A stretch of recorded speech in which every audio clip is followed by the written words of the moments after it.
Good bad ugly. ரிவ்யூக்கு போகிறக்கு முன்னாடி ஒரு விஷயம் சொல்லணும்னு தோணுச்சு. ஃபேன் பாய் மூவிஸாக வர படங்களை வந்துட்டு அதை ஒரு தனி ஜான்ராவே வந்துட்டு நம்ம எடுத்துக்கலாம்னு நினைக்கிறேன். ஏன்னா இப்போல்லாம் வர்ற ஃபேன் பாய் மூவிஸ் வந்துட்டு லாஜிக்கை வந்துட்டு ஓரங்கட்டி வச்சுட்டு ஃபுல் என்டர்டைன்மெண்ட்டை வந்துட்டு ஃபோக்கஸாக வச்சு தான் கொண்டு வராங்க. அதுக்கு போய் ஒருத்தன் ரிவ்யூன்னு வந்துட்டு அதில் லாஜிக்கே இல்லைங்க, கதையே இல்லைங்க அப்படின்னு சொன்னான்னா அதுக்கு நான் என்ன சொல்கிறேன்னு எனக்கு தெரியல. நம்மளுக்கு என்டர்டைன்மெண்ட் கிடைக்குதா இல்லையா அவ்வளோதான் மேட்ரு. கிடைச்சதுன்னா டிக்கு, கிடைக்கலன்னா நோ, அவ்வளோதான். சிம்பிளாக சொல்லணும்னா ஸ்டார்ட் டு ஃபினிஷ் ஒரு ஜாலியான கமர்ஷியல் படம். ஸ்டோரி என்னன்னு பார்த்தீங்கன்னா, டானா இருக்கிற ஏகேவோட பையனை வந்துட்டு கடத்திடுறாங்க. அவரை எப்படி போய் பையனை காப்பாற்றி கொண்டு வர அப்படிங்கிற ஒரு சிம்பிளான ஸ்டோரி லைன் தான். ரொம்ப முக்கியமான விஷயம், தலை இந்த மாதிரி பார்த்து பல வருஷம் ஆச்சு. ஸோ அதுவே ஒரு பெரிய ப்ளஸ் தான்.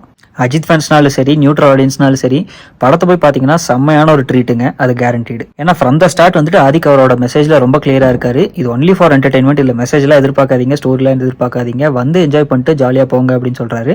அதை கரெக்டாக நம்மளுக்கு கேரண்டி பண்ண மாதிரியே கொடுத்துட்றாரு. இல்லை அங்கங்கே தலை ரெஃபரன்சஸ், மற்ற டாப் ஆக்டர்ஸோட ரெஃபரன்சஸ் சொல்லிட்டு அங்கங்கே அள்ளி தெளிச்சிருக்காங்க. அதுவும் ரொம்ப அன்எக்ஸ்பெக்டடாக இருந்ததுன்னு பார்த்தீங்கன்னா, ஒரு இன்டர்நேஷனல் லெவலில் ரெஃபரன்ஸ் ஒன்று கிரியேட் பண்ணியிருக்காங்க.